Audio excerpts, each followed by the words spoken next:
think there's that, just kind of thinking back when we were in high school and also just talking with students now. Again, I work with high school students. So I'm always, in that conversation with them. But a lot of times I don't know if high school students tend not to think so far ahead or really kind of know what's to come. Like, just think about us, right? So like after high school, you think, oh, like I'm going to have more time with my friends, but really it's just a whole new ball game, right? Yeah. Like you're completely start an entire new life, right? Your friends are not there. It's not like that social club that you're used to all the time in high school. You're literally starting your own life as an adult, right? Going into adulthood, working, doing all that stuff.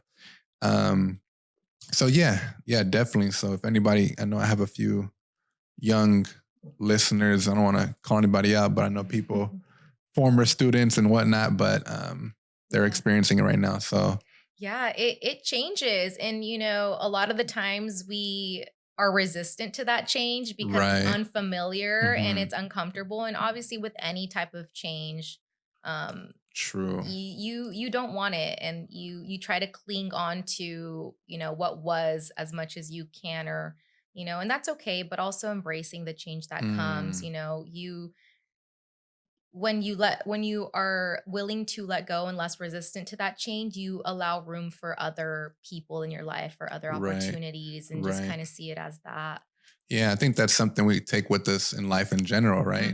That whole resistance or embracing it, however we want to go about it, change is coming, right? Regardless. Yeah. Whether we want it or not, it's coming. So our relationship with that and ourselves and how we handle all of that and navigate it is really, really important as we learn, as you get older. Yeah. Or you can choose to not learn about it, but yeah, I think that's an important lesson too. Yeah, I agree. And even too, like, understand, like, just because a change is coming and you accept it, it's okay to still grieve what was and learn to feel those feelings, right? Learn to grieve the relationships that you used to have with those people, to fully heal from it. Like, I'm not going to sit here and say, like, there's times where I grieve the relationships that I had with my, with the girls. And I mean, all of us hanging out. And I'm like, damn, like, I really miss those times. I really miss the times we were all together and, hanging out and this and that. I miss those relationships. And that's fine. You can miss them, but also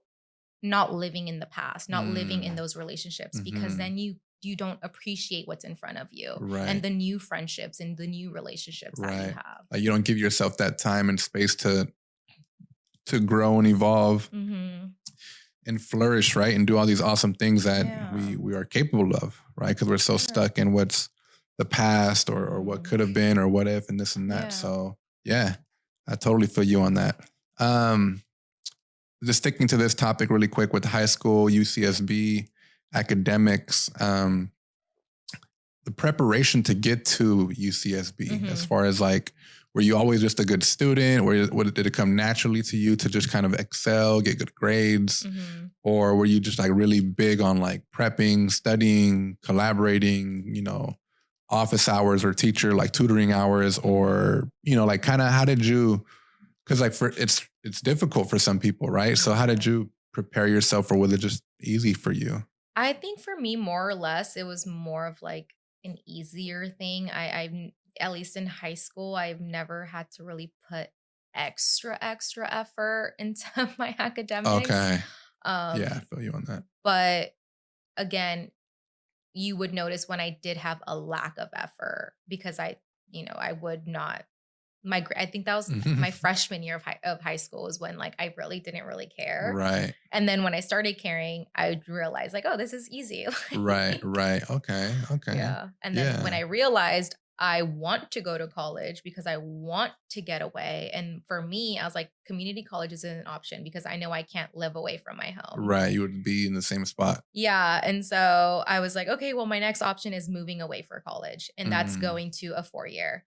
And so that's whether it's UCSB, UCSD, whatever, but I know I need to get away. Right. And so that made me like hustle and like get good grades and take all the AP classes and do all that and be a well-rounded student so that I can leave to college. Right. And you declared bio as your major. I mean, that's a difficult it's very impacted major, I feel like, as far as like the Yeah. STEM and, Mhm. just STEM in general, science in general.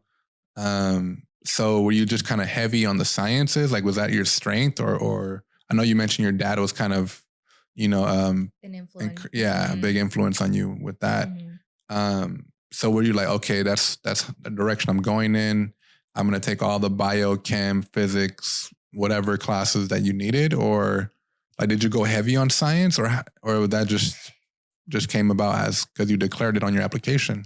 Are you talking about in high school Yeah, or high in school. Like, did you go heavy on just uh sciences to end up becoming or getting accepted yeah. as a bio major Um because it's so impacted? You know what I yeah. mean? Honestly, I think I just took the regular course, but like I made sure I was taking the AP courses or like honors chemistry, Oh, okay. AP physics, AP calculus, AP, to kind of get a little bit more of